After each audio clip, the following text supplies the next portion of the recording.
Hi, everybody. Welcome to Café on Tampa Online. I'm Bill Carlson, here with my colleague Della Costa, who's going to introduce our speaker. Thank you, Bill, and thank everybody in Café con Tampa Land for watching us today. Today we have an interesting program. Our speaker is Michael Williams. He's based out of Tallahassee, Florida. He's the Executive Director of the Florida Prosperity Initiative with the Florida Chamber Foundation. He's going to talk to us about uniting the business community in Florida to end inequality of opportunity, one zip code at a time. That's a big mouthful. Tell us a little bit about it, Michael. Sure. Thanks, Del, and thanks, Bill, for having me here today. Like you guys said, my name is Michael Williams. I'm the Executive Director of the Florida Prosperity Initiative here. Our goal by the year 2030 at the Chamber Foundation is to reduce Florida's childhood poverty rate to less than 10%. Right now, we've got about 870,505 children in the state living in poverty. Half of those kids live in just 150 of Florida's 983 zip codes, so about 15%. So you've got a huge concentration of poverty that we need to deal with, and a lot of those places are the places we would all think of initially. But it's urban areas, it's rural areas, suburban areas, it's all over. That we deal with poverty, and our mission again is to make sure that we're reducing that, because it's really it's the right thing to do, it's the moral thing to do, but just as important, it's a workforce issue for us in the next 10 to 20, 30 years. It's an economic issue for the state. The continued piece that poverty plays into our state budget every year it's a drag on the rest of the economy, and it's something that when the business community unites, and the business community is a part of the solution, we're able to have some real movement, and we want to continue to drive that and have this be a business-led solution as we move forward into this next decade, into the next few years of what we're trying to do here. Great. Thank you, and thanks everybody for watching. If you're watching this live, which is 4 o'clock on Wednesday, feel free to post a question underneath, and please hit the share button. We do this as a public service so that folks in the community can see it. If you're watching on YouTube, please click the like button and the subscribe button so you can get all of our great videos. And for disclosure, I should say I'm on the board of the Florida Chamber Foundation, and one of the contributors to, I guess, up the line to some of the similar kind of programs that you all are working on. But could you tell us what's different about the way the business community looks at the issue of poverty, and why does the business community care? Sure. I mean, I think the short answer is, we have 3 sectors who are all working kind of in tandem on a lot of these issues. You have public sector driving the policy changes, the nonprofit sector, who's doing, a lot of them are doing awesome work in these areas in trying to find solutions for poverty. And I'll talk a little bit more about that later as far as what is really causing poverty. But the business community, I think, has been left out of the conversation to an extent. There are companies who are doing great things already, unprompted, because they see the long range impact this can have on the state and on our economic future. But really for Florida and for the rest of the country, poverty is this is an economic issue. This is a workforce issue, like I talked about before. When we talk about moving kids out of poverty by the year 2030, reducing that number to less than 10%. So we're looking at about, right now it's hovering right around 21%. So we're looking at about a 10% cut in the next, or 10 percentage points in the next 10 years. The reason is because you look at those kids we're talking about, they're 5, 10, 15 years old. In 10 years, if you ask a business, do you want to be around in 10 years? Do you want to be successful in 10 years? Their answer is going to be yes. To do that, you're going to need a workforce to continue help you be competitive. And as we have these kids who are, almost 900,000 kids living in poverty, that's our workforce in the next decade, in the next 15, 20 years. We need to make sure that they're prepared. We need to make sure that they are ready to transition to an economy that for a lot of them, the jobs that they're going to be taking and the industries that they're going to be entering, those things don't exist yet because the technology isn't there, because we have sectors of the economy that just have not developed to that point yet. And so we need to make sure that they're prepared not just for the economy of today, but for the economy of tomorrow, and giving them the training, the skills, closing those equity gaps that exist in our education system, in our in our healthcare system, and in all those different areas is imperative to making sure that Florida's economic future is secure. Could you describe one or two initiatives that is ongoing now? For example, how would you initiative oriented towards 15-year-olds, which are almost ready for the workforce? Sure. Well, I can give an example that's right there in Hillsborough County. Just I was going to say we're traveling the state, but just as everybody else, nobody's traveling right now. But when I started here in October, from about October to February of last year, into February this year, I traveled around and I was trying to gather as many promising practices and see what is working in a lot of the different areas of the state, because the things that are working in Hillsborough, a lot of times there's no reason that they wouldn't work in Broward, or they wouldn't work in Leon County or in Scambay County. It's just that we don't have those transmission of ideas, and people just maybe haven't thought outside the box the way some companies have. And I'll give you two examples on the education side for 15 and 15 to 18-year-olds, and a little bit lower too, developing them into those 15-year-olds. So we just finished up a webinar series this past summer. We did a 5-part series on the root causes of poverty.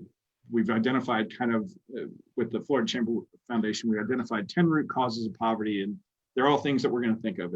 It's poor job research or resources, poor job training, education, lack of healthy, nutritious food, poor health outcomes, all those things. And we can go into those later if you want to get a little bit more into detail about what those are. But one of those that we looked at was education. And we looked at, as we're talking to different people, we focused on this web series.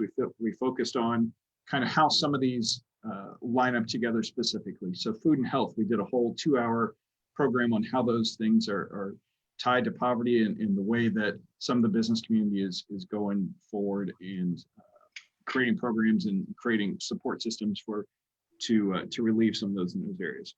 One of the others that we tied together were jobs and education. Clearly, you need healthy and vibrant education to move into whether it's post-secondary education or vocational training or whatever your future holds. There's lots of opportunities out there, but you need the training and education to get there. Two of the panelists that we had on that specific one, we had one was Cristo Rey High School, which is there in Tampa. They're a high school that almost their entire student body is made up of children whose families come from poverty. Many are first-time high school graduates. Many are going to be first-time college attendees. And their whole purpose is to give these kids a real sense of what the world looks like once you leave school. So they go to school just like normal high schoolers do, but on top of that, they add in a business component, and they partner with a lot of different companies and a lot of different organizations around Tampa Bay to give those students real life work opportunities. So partnering with people like Bank of America or the hospital system down there to give those students a real life taste of what it's like every day. And it's not just a job shadow day. They go and they work at these companies for a semester, a year, maybe longer, and they become part of the team that is developing whatever that, whether it's a financial services team or whether it's a public relations team or whoever, they're part of that actual team. So they're getting real life work experiences, getting what are those soft skills that they need to know when going to work at a location like that. So that's one thing. And then their high school graduation, their college attendance rates are exceedingly high. I think the number I saw is 93 to 94% of their graduates. They just graduated their first high school class. 94 or 95. I think it's 94 or 95% are going on to college this fall. So that's kind of getting them ready. But before you even do that, you got to look at the middle school age. And even before that, you got to look at kindergarten readiness and third grade reading scores, and it goes all the way back. So there's stages along the line that you have to kind of on the education system. You got to make sure people are continuing along those benchmarks and meeting those benchmarks to be able to succeed. One brief one I'll talk about too is another on that same webinar series. We had Thaddeus Bullard, the Bullard Family Foundation, also known as Titus O'Neil with the WWE. He's a first professional wrestler I've ever had to interview, and it was quite an interesting conversation. But he has done a yeoman's work down at Sly Middle School in Tampa, and turning it into a world-class facility, a school that was receiving failing grades just a few years ago through investment from himself, from his foundation, and the business community around him. They've done a great deal of work to get those kids the resources they need that most of the other kids in some of the schools around the district are already receiving, but because of the zip code that school is located in, they don't necessarily have those same resources. So having the outside foundation world and business community come in and step up and provide those things has been extremely important for those students. For anybody who's just logged in, we have a representative of the Florida Chamber Foundation who's talking about their prosperity and poverty initiatives. If you've just tuned in, please hit the share button and like buttons. We do this as a service for the community so people can get information like this. In Tampa, we have a severe poverty problem. Many people watching know I created a website called tampascorecard.com, and it shows that Tampa has one of the second worst poverty rate in the state compared to major cities in the state of Florida. And then you were talking about how Florida's numbers don't look very good. Why should anybody care about that? So, and for me, it's a rhetorical question, but for our audience, why should businesses care? Why should the public care? What's the economic development advantage of having a lower poverty rate? Sure. And going back to Hillsborough County specific, you're looking at, you guys are right about 20.7% childhood poverty rate. That translates into about 64,000 kids living just in Hillsborough, not in any of the surrounding counties, but just in Hillsborough, 64,000 kids living in poverty. And drilling down to the zip code level, you're seeing different parts of the city, different zip codes where, for instance, 33605, which is just right around downtown, you got it's over half the kids in that zip code live in poverty, 51.6%. About a little over 2,100 kids are living in poverty in that zip code. Just to the north of that 33601, it's 44%, but that means almost 6,000 kids are living in poverty. If I'm correct, if I'm doing my math right, that's the third highest zip code in the state. The third highest number of kids in one zip code living in poverty in the state. So you have these pockets of poverty around, and a lot of them are very close to areas of great prosperity. You have a situation like that. I'll give you an example is you have 33612, which again is just a little bit farther north, 4,600 kids living in poverty. The very adjacent, the next door to them is 33548. So you go from 4,000 kids living in 33612 to 41 kids in poverty in 33548. And again, that's a walk across the street.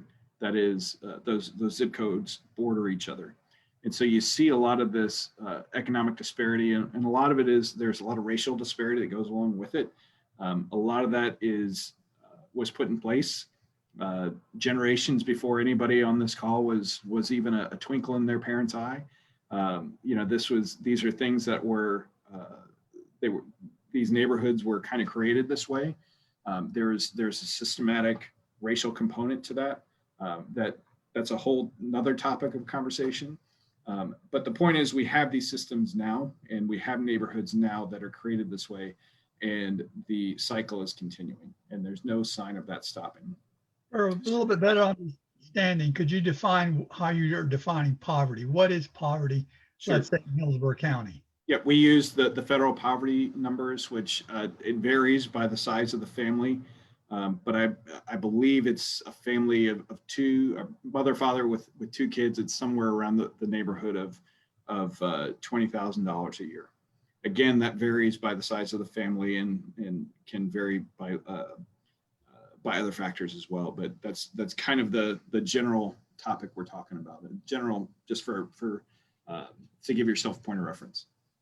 Somebody in the audience asked a question about opportunity zones. Do you think that opportunity zones are a solution? And if so, where can people get information on them? Sure, I think they can be a solution. I think that, but it's only part of the solution. The incentives for businesses to go into those communities are important, but the key factor is, if you go into a zip code, and we've all heard of gentrification, and we've all talked about gentrification. You go into a zip code, and suddenly the poverty rate drops. It doesn't mean you've solved the problem. It just means you've moved those people somewhere else, into another zip code.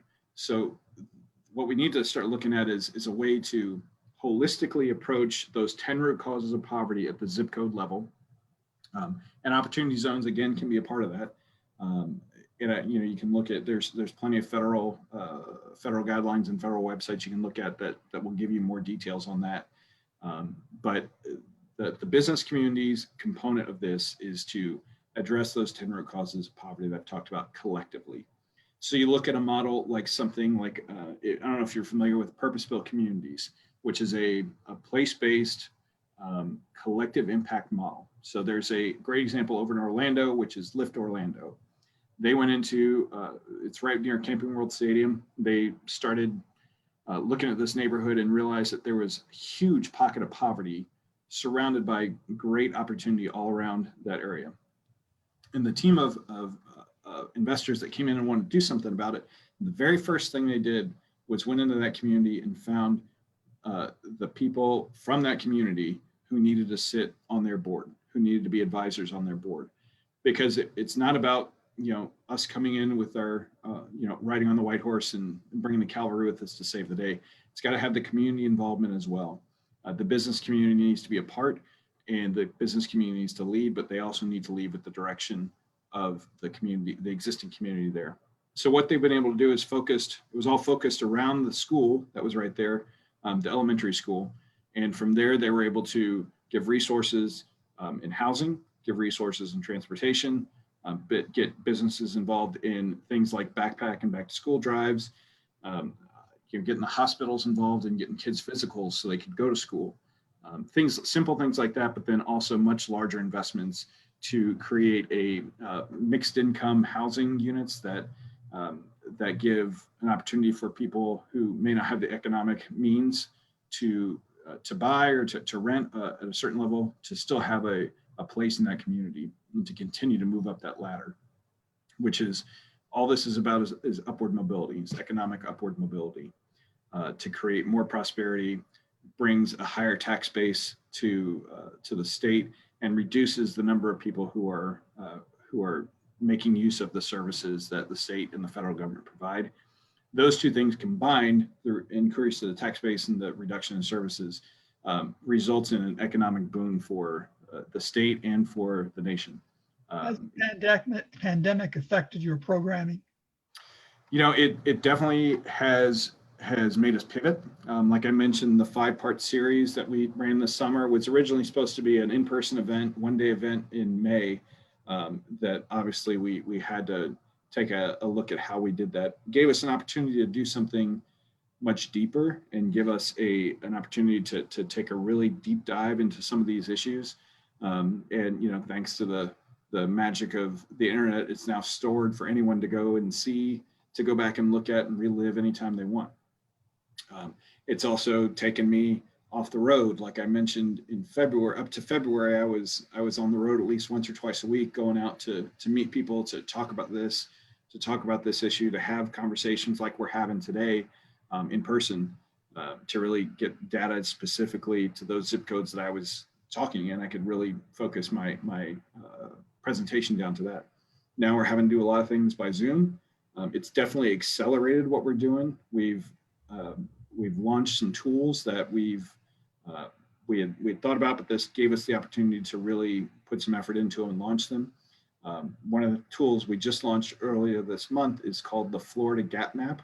So if you go to the floridagapmap.org, you'll pull up, it gives you the entire state. You can hover over, you can go straight to your county. You go to Hillsborough County, you can hover over each of the zip codes. You can see the poverty rate. You can see the number of kids in poverty. But the second layer of that, which is so important, is we have every public elementary school in the state listed on that map. And you can hover over that school and you can see the third grade reading scores, but more importantly, you can see the number of kids who aren't reading at third grade level in third grade. And the reason that's so important is because third grade is when you stop learning to read and you start reading to learn. So if you're not up to third grade level, if you're not reading on level at that point, you're just going to keep falling farther and farther and farther behind. So we use that as our benchmark. Kindergarten readiness is another huge benchmark, to make sure that kids are ready to learn when they come to school. So those things are tools that were kind of ideas that we had that the pandemic allowed us to really put some effort into and get up and running. And those are kind of the first of several of those gaps that we're going to start looking at and continue to roll out. Let me ask another question from the audience. As I mentioned at the beginning, the Florida Chamber is different than the Florida Chamber Foundation, and your group is a separate entity connected to the Florida Chamber Foundation. So the question is something like this: what if there's a difference in philosophy between the Florida Chamber and these initiatives? For example, the example they gave is if the Florida Chamber is against Medicaid expansion, how do you resolve issues like that, and how do you build consensus around what the solution should be? Right, and that's a great question, and I think that that's a long answer too. But I think that the way I can best sum it up is that this is, when you're looking at Medicaid expansions and things like that, you're looking at the government to come in and save the day. And they simply, we've fought that fight for 55 years, a war on poverty, and we're not moving the needle. The business community is who is going to be able to come in and bring a return on investment model to solving poverty. It's a business solution. It's a business model that can work. So there are components that the government does have a role to play. The state, the government, the federal government, the city governments all have roles to play, but it's really going to take more than that. It's going to take all the business community uniting to really make a change, in bringing in the community leaders who are already doing awesome work, and not necessarily reinventing the wheel, but making sure everyone's aligned and everyone is pointed in the right direction. Do you have any programs addressing either the parents or the caregivers of the children in poverty? Because that's where they're living now. So the people that are taking care of them, what programs do you have for them? Sure. So the Prosperity Initiative is, we're not a boots on the ground. We do the research, we do the data mining, we do the idea and awareness building. But we work with a lot of those groups who are already have those great programs, or if there's a business who wants to be involved and doesn't know quite where to go, we help them plug in the right place. And there are some great initiatives already in place that are focusing on those parents and focusing on making sure that they're getting the training they need, that they're getting the education they need. And those things vary by location. There's different areas of the state that have very different needs in the economic sector. One of the things that I think is highlighted with COVID, one of the things that's highlighted very strongly for a lot of people is a lot of people who had no relationship with poverty or with economic hardship. They got real acquainted very quickly with what that feels like.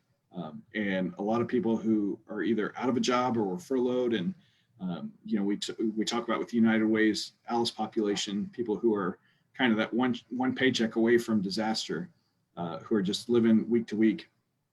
A lot of those people realized, oh no, I am in trouble, and this is not a situation I want to be in.